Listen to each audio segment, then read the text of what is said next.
So I made a list when I really wanted to really find the person that I wanted to spend the rest of my life Was with. this with your therapist? Yeah, everything I wrote down on the list was actually her. I don't even know what camera to look at. Is this a camera? Yeah. If you are ready, and you have to be really ready to find the person that you want to spend the rest of your life with, you have to cut off everything that you know is bad for you. You know what's bad for you. You know what's good for you. You know what's bad for you. That's bad for you. You cut it out. You make a list of all the things you want in a partner. It can be whatever you want. My list was very simple. I needed someone in my age bracket. I wanted someone who was kind. I wanted someone who was caring. I wanted someone who was compassionate. I wanted someone who did anything. I didn't care. Like, just be obsessed with anything you want to do in your life. If this person made olives, I want you to make olives every fucking day and come home and tell me about the olives and how passionate you are about them. And I'm going to love it because you love it. I just wanted someone who knew how to not only love themselves, but love somebody else. And I met that person. And it didn't hurt that she's also the most beautiful person on planet Earth, inside and out. And I would describe her as that. The only thing I would add is that she's so shy and too humble and too bashful. And I love her, and I want to spend the rest of my life with her. Guys, we were just at the wedding now. Wow. Okay. Love it. There are moments in life when you expect love to heal, but what you really need is someone who reminds you who you are. For me, that was Benny. Selena Gomez. It's a sunny afternoon in Los Angeles. The city thrums with the usual flair of creative energy. From luxury cafes to music studios hidden behind marble facades, stories are always being written. Sitting by a sun-drenched window, Selena Gomez is sharing her own. She's not the teenager who enchanted millions on Disney Channel's Wizards of Waverly Place. No, the pop sensation behind hits like Come and Get It or Lose You to Love Me. Today, Selena is softer, resolute, and radiantly honest. Much has been made of her high-profile relationship and painful breakup with global superstar Justin Bieber. For years, their roller-coaster romance filled headlines, inspiring songs, think pieces, and legions of passionate fans. But like many love stories played out in the public eye, its ending was raw, messy, and difficult to navigate. Selena's journey to healing, however, has recently found a beautiful new chapter, one written not in the ink of heartbreak, but in the glowing light of self-acceptance, guided unmistakably by the steady hand of Benny Blanco. How did Benny, one of pop's most influential, enigmatic producers, help Selena heal?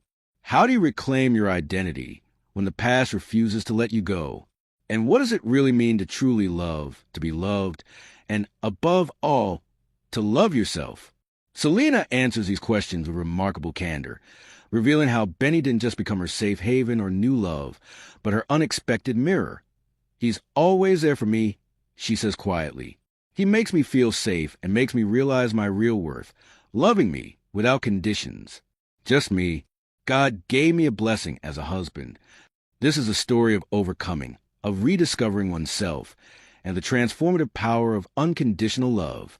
For the better part of a decade, Selena Gomez's name was inextricably linked to Justin Bieber. Their on-off relationship dominated not just their own lives, but became a cultural phenomenon, a kind of modern fairy tale with all the trappings, global adoration, paparazzi pursuit, and the inevitable pain of living so publicly. The aftermath wasn't easy. Selena has spoken in interviews and through her music about the toll those years took on her mental health. I felt like I'd lost myself, she shared once in a documentary. When you go through heartbreak, especially when it's so public, you start to believe the narrative that surrounds you, not the truth inside you, what's left unsaid. But as evident to anyone who witnessed a flurry of tabloid speculation is the isolating loneliness such scrutiny brings. When your pain is communal, healing feels almost impossible. Every Instagram post, every lyric, becomes open to interpretation. Even years after their split, the world seemed to want Selena to remain tethered to her past, a shadow she couldn't quite shake. It was in this space of confusion and exhaustion that Benny Blanco entered the frame. To call Benny Blanco just a music producer is an understatement. Known for crafting hits with artists like Ed Sheeran, Rihanna, and Halsey, he's as much the architect of modern pop as any global star.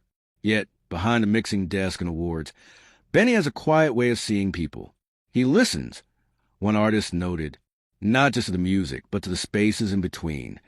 Selena and Benny's paths first crossed professionally. Music, it seems, is always the meeting ground for kindred spirits. But somewhere amidst late-night sessions, laughter, tears, and mutual respect, a foundation was laid, one built not only on melodies, but empathy. Selena explains, "It wasn't that I woke up one day and realized Benny was the love of my life. It was gradual. Benny saw me, my fears, my insecurities, my dreams. He really saw me, not as Selena Gomez, the singer or actress, but as me. He respected my boundaries, cheered my little victories, and never pressured me to move on before I was ready." Recovery from love is more than just time away. It's a deliberate, painful, and beautiful process of learning who you were before someone else's narrative defined you. For Selena, Benny's presence meant having someone in my life who didn't just accept the messiness. He honored it, gave it space. He encouraged therapy, self-reflection, and most importantly, kept reminding me that I was more than a lost relationship. Not every day was easy, and there were setbacks, but Benny was steady. He listened without trying to fix, and loved me without needing me to be anything other than myself.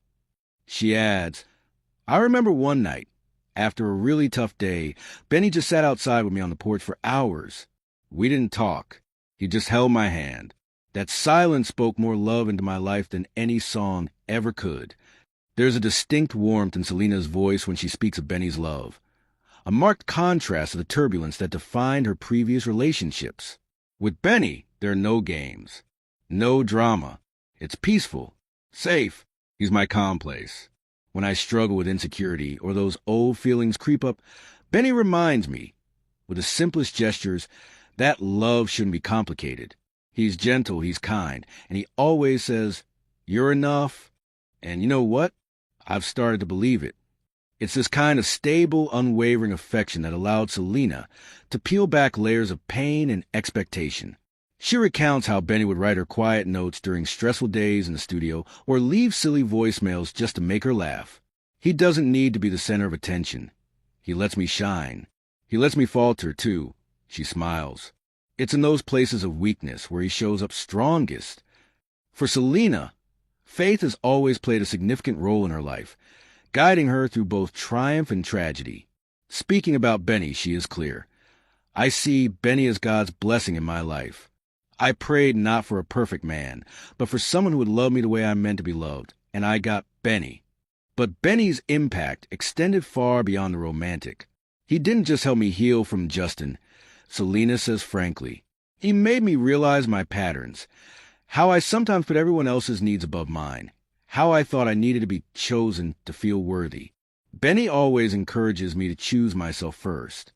He says, "How you love yourself is how you teach others to love you." It's changed everything. Self-love, Selena now insists, is not just a buzzword or a self-care routine, but the root of every meaningful relationship. Learning to love myself was hard because my identity felt splintered for so long. Benny never tried to fix me, and that's why I could heal. The Selena and Benny story is powerful partly because it isn't a fairy tale the headlines want. It subtly challenges the public's hunger for drama. No grand declarations, no on-again, off-again theatrics. Just two people meeting each other in the quiet center of shared respect and vulnerability. Selena's perspective on fame has shifted, too, with Benny by her side. For a long time, I felt like I owed people an explanation for every feeling, every decision.